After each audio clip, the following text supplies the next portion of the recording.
Porque muitas vezes na nossa percepção, o tempo de Deus, ele é demorado. Muitas vezes o tempo de Deus, ele não bate com o nosso tempo. Por que será? E hoje o devocional está muito especial com meu marido, pastor André. E olha que delícia aqui o fundo que nós temos para fazer um devocional bem gostoso. Hoje é folga dele, depois a gente vai estar organizando, limpando essas folhas.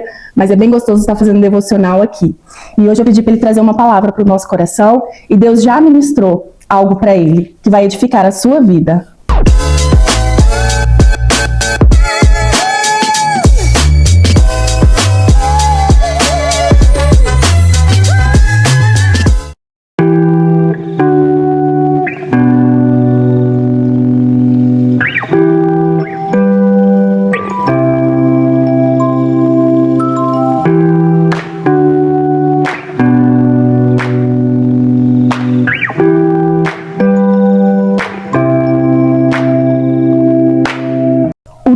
De Deus, ele é perfeito. Vamos ler lá em Lucas 22:31. Simão, Simão, Satanás pediu vocês para peneirá-los como trigo. Mas eu orei por você para que a sua fé não desfaleça. E quando você se converter, fortaleça os seus irmãos. Mas ele respondeu: estou pronto para ir contigo para a prisão e para a morte. Respondeu Jesus: eu digo, Pedro, que antes que o galo cante hoje, 3 vezes você negará que me conhece. O tempo perfeito de Deus. Se a gente fazer uma pergunta e perguntar: você está pronta? Eu estou pronto. Você está pronto para viver tudo que Deus prometeu? A gente sempre acha que sim, né? Sim. E nós queremos que Deus faça no nosso tempo, do nosso jeito, da nossa maneira, e o agir sempre é do Senhor. O tempo é dele, a maneira de fazer, tudo vem dele. E esse contexto que você acabou de ler de Lucas 22, fala muito bem sobre isso, porque Jesus traz um contexto com seus discípulos, falando que ele iria para Jerusalém, ele morreria, ele iria sofrer naquele lugar, e o Simão disse: Jesus, eu estou pronto. Que é o Simão Pedro, né? Eu estou pronto. E Jesus está trazendo o contexto do chamado dele, mas também dos discípulos. E é tão importante a gente ver isso, porque Pedro era um pescador, e quando Jesus chamou Pedro, a palavra de Jesus para Pedro é que ele seria pescador de homens, mas ele seria um apóstolo da igreja. O próprio Paulo o chama como coluna da igreja, alguém que, de fato, tem essa sustentabilidade da igreja, do reino de Deus, alguém estável, uma pessoa firme, e de fato o nome Pedro é rocha. E nesse contexto, Jesus está falando dessa estabilidade que Jesus tinha, mas que Pedro ainda não tinha. E quando nós olhamos para nós e olhamos as promessas de Deus, e toda a palavra profética que Deus entrega para nós, ou qualquer pessoa, sempre fala do futuro, fala do destino. Então, Jesus via em Pedro um apóstolo, mas Pedro ainda tinha muito do Simão. E esse nome Simão, de fato, é algo natural. Às vezes é algo, uma imaturidade, uma situação que precisa ser vencida no natural, na carne, no ser humano. E Jesus disse: Simão, Simão, Satanás pediu para peneirar todos vocês, mas, Simão, eu orei por você, para que a tua fé não desfaleça. E Jesus diz: quando você se converter, você vai fortalecer seus irmãos. Jesus está dizendo assim: quando você estiver firme, Pedro, você vai viver, você vai abençoar os seus irmãos e viver o propósito que tem. Sempre lembrando que Pedro foi chamado como um pescador, ele é pescador, mas foi chamado como um apóstolo. Então Jesus permitiu que Satanás o peneirasse. E essa palavra peneirar, o original, a tradução dela é colocar alguém no limite. Então Pedro precisava ser colocado no limite. E todos nós precisamos de uma peneira.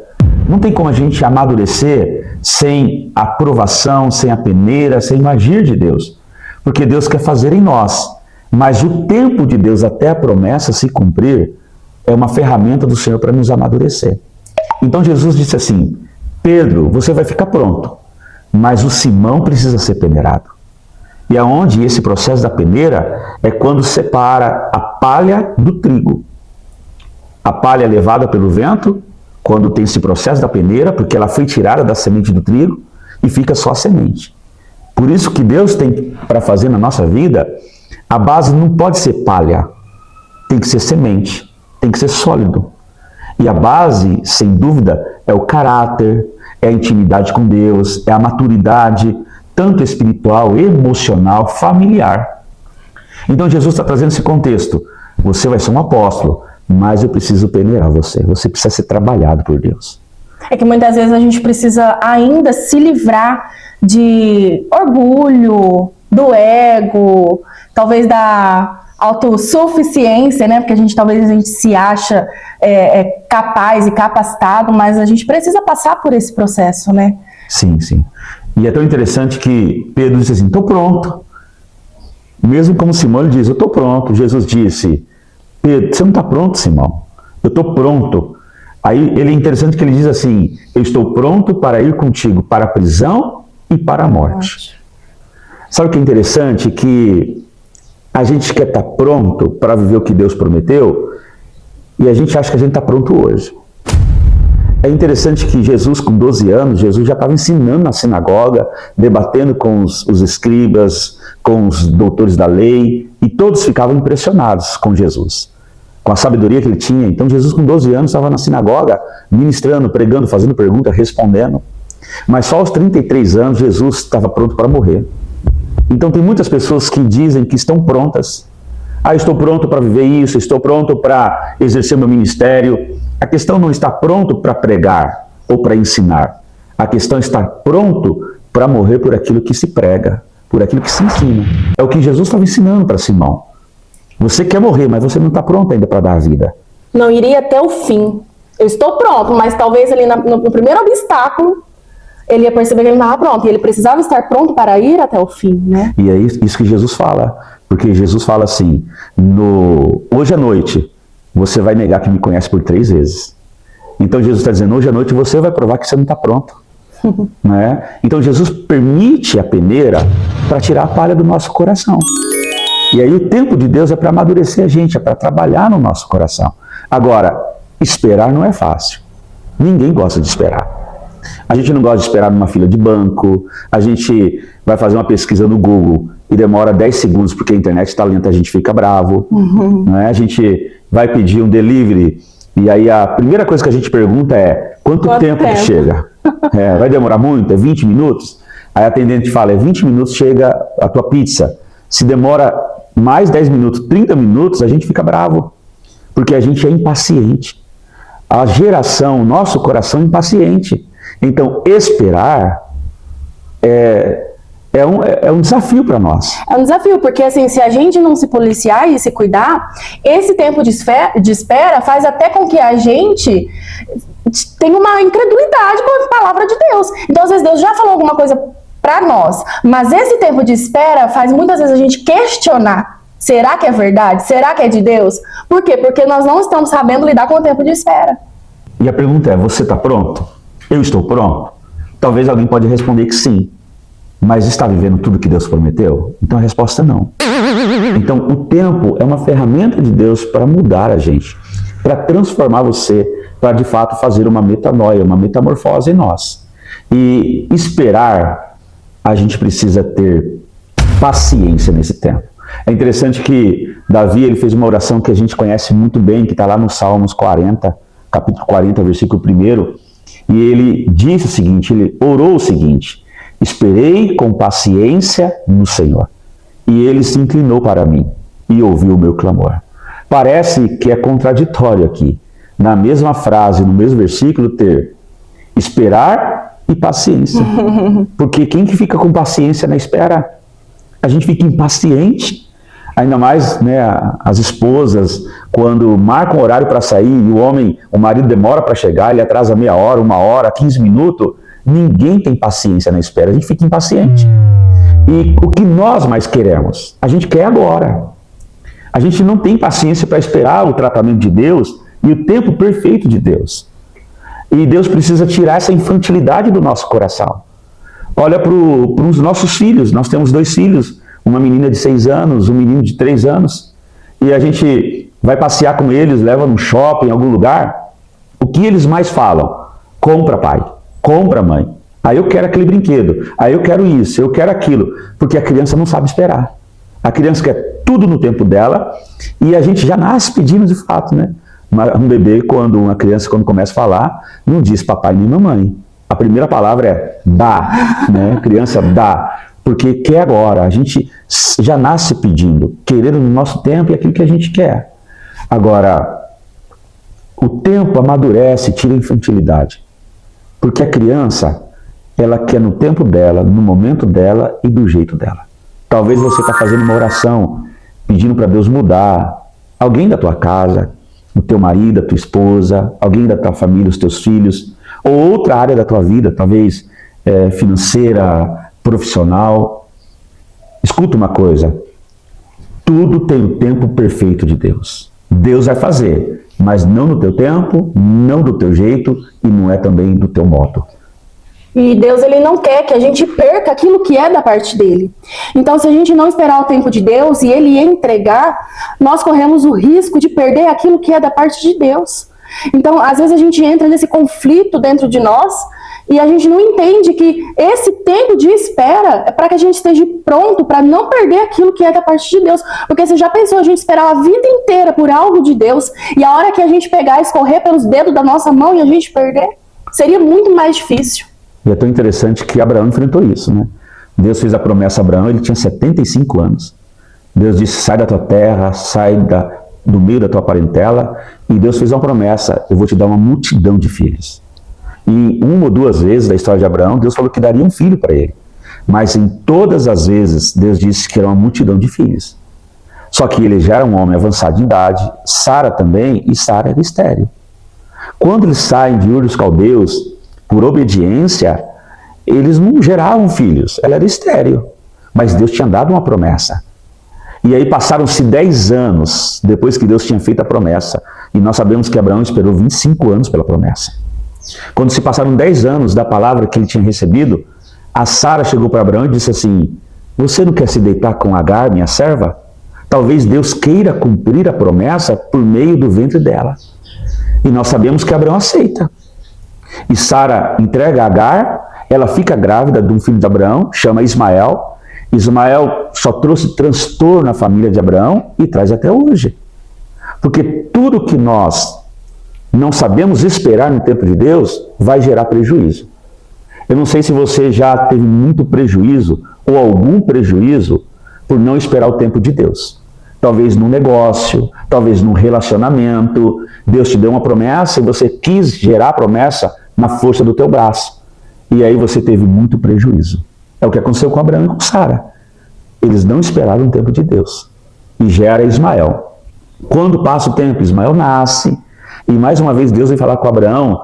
E Abraão tem Ismael. É como se Abraão oferecesse Ismael para Deus e dissesse assim, toma Ismael para cumprir a promessa. Deus disse assim, Abraão, não. A promessa vai sair das suas entranhas e do ventre de Sara. Porque a promessa vai sair de dentro de você e do ventre de Sara. As pessoas querem viver a promessa de Deus, mas não querem enfrentar a peneira, não querem enfrentar a provação e não querem enfrentar as dores de parto. Toda promessa vai ser gerada com dores de parto. Então o que Sara pensava? Eu vou ter a promessa, mas as dores de parto vai ser de Agar. Não existe isso. Quando nós temos prejuízos, é porque nós não temos a paciência para esperar o tempo de Deus. E muitas vezes a gente quer dar um jeitinho nas promessas de Deus, quer dar aquela mãozinha para Deus, né? E na verdade, quando a gente quer dar esse jeitinho, a gente estraga. O que seria para ser perfeito, a gente estraga. Porque a gente sempre quer dar o nosso jeitinho para acelerar e pular um processo todo.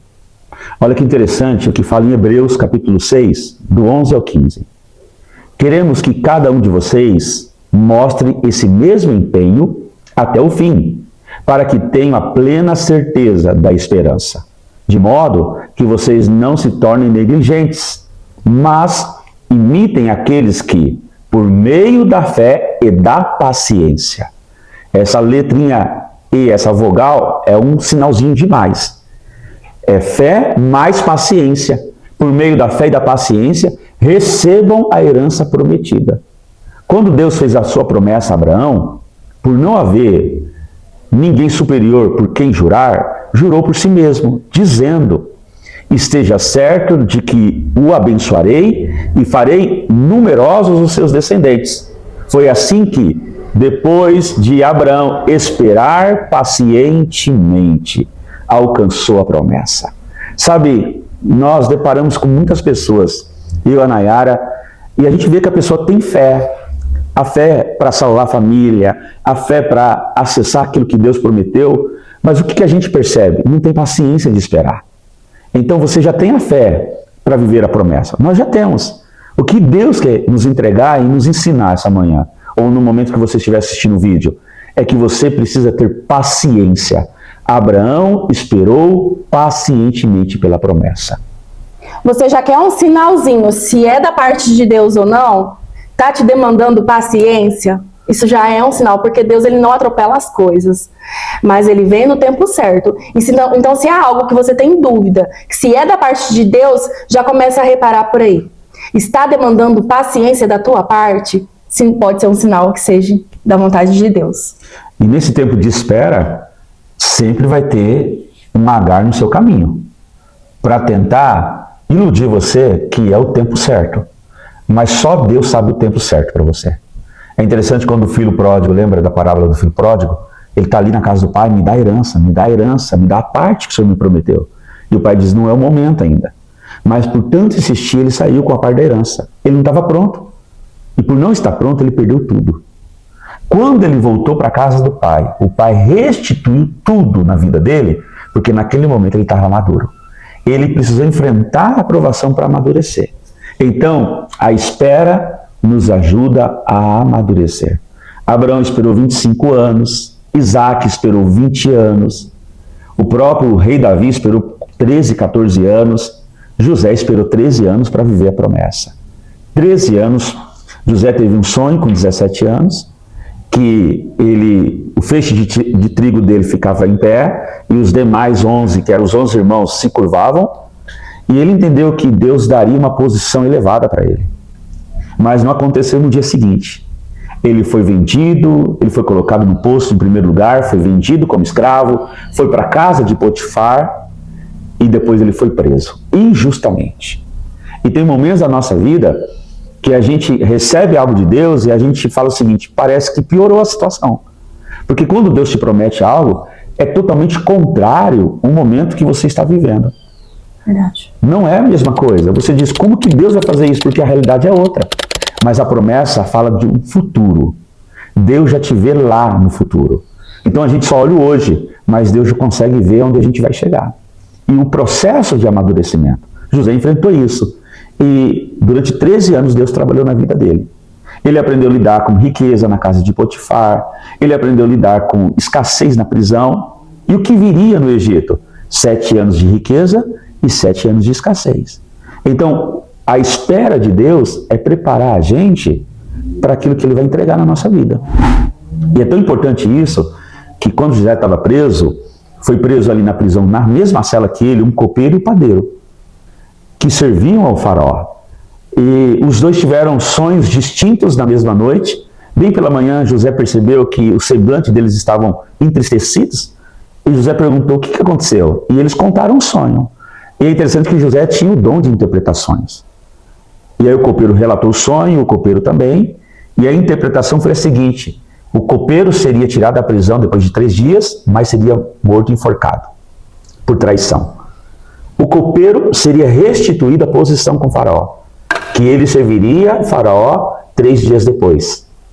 E então passam-se 3 dias, o copeiro volta a servir Faraó, e quando o copeiro está saindo da cela, José disse assim, lembra-te de mim, porque eu estou aqui injustamente. Fale com Faraó a meu respeito. E a Bíblia diz que o copeiro esqueceu por 2 anos. Como que alguém esquece um negócio desse? Tem uma palavra dessa. A primeira coisa que ele tinha que falar com o Faraó tem um hebreu lá preso que interpretou o sonho. Eu estou aqui por causa dele. Mas a Bíblia diz que ele esqueceu por 2 anos. Não é que ele esqueceu. Deus fez o copeiro esquecer. Por isso que quando está chegando o tempo de Deus cumprir a promessa, a gente vai se sentir sozinho, não tem ninguém do nosso lado, é você e Deus. Não que as pessoas não estejam, não que as pessoas não te amam, não é isso. Mas você vai dizer o seguinte, eu percebo que essa situação é eu. José enfrentou 2 anos sozinho. E aí chega um belo dia, Faraó tem um sonho, E no sonho, ele sonha com 7 anos de bênção, 7 anos de escassez de luta. E aí o copeiro disse assim: eu fui injusto com o cara que estava preso comigo. Eu estou aqui porque ele interpretou um sonho. E aí Faraó manda buscar esse rapaz, o José, e aí o José dá a revelação do sonho para Faraó. É tão interessante isso. Nós estamos num ambiente de igreja e as pessoas param de servir porque elas estão enfrentando um momento de espera. José estava preso, e mesmo preso, José continuou servindo com os dons que ele tinha. Ele poderia dizer o seguinte: eu estou preso, eu não vou interpretar sonho de ninguém, não vou abençoar a vida de ninguém, não vou servir ninguém.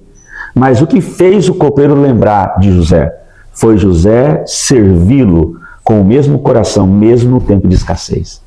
Agora, para a gente terminar, José saiu da prisão no tempo perfeito de Deus. É quando o Kairos, o tempo de Deus, toca o nosso tempo. É o tempo oportuno, é o momento certo. Quando o Faraó teve o sonho, José chegou até Faraó, interpretou o sonho. E o que Deus tinha para José? Governador do Egito. Então, não é só uma analogia. Se José sai 2 anos antes, ele ia ser auxiliar de copeiro. Porque talvez o Faraó dissesse o seguinte: pode restituir esse rapaz, trabalha com ele na cozinha. Mas o que Deus tinha para José não era auxiliar de um copeiro. Era muito maior. Era muito maior. O que Deus tinha para Abraão não é um Ismael, era uma multidão de filhos. Por isso que esperar em Deus é viver coisas extraordinárias que Ele preparou para nós. Amém. E o tempo de 2 anos foi necessário para que José vivesse a promessa completa, né, por completo, que era tudo que Deus já tinha designado para ele viver. Então, se você está nesse tempo de espera, peça para Deus paciência, para esperar. Deus vai fazer. Não é no teu tempo e não é do teu jeito, mas o que Ele vai fazer é muito maior do que você tem pedido. E é incrível que quando a gente chega nesse tempo de viver as promessas de Deus, é incrível como a gente vê a mão poderosa de Deus nesse tempo, porque a gente fala assim: Deus, realmente, se o Senhor tivesse feito na minha vida 1 ano atrás, 2 anos atrás, eu não estaria vivendo tudo isso. Por quê? Porque eu não tinha maturidade suficiente para viver as tuas promessas. Então, depois que a gente vê aquilo que Deus faz, né, na nossa vida, quando a gente olha para trás, a gente glorifica e fala: obrigada, Senhor, porque o Senhor sabe o que é melhor para mim. Isso mesmo. Amém? Receba aí da parte de Deus na sua vida e vamos ver se a gente faz mais devocionais assim junto no dia de folga dele. E eu creio que vai edificar e abençoar muito a sua vida no momento que você vê esse vídeo. Deus te abençoe e nós sabemos e cremos que você viverá todas as promessas de Deus. Se você crê, digita aí nos comentários um amém, para a gente saber que você ficou até aqui.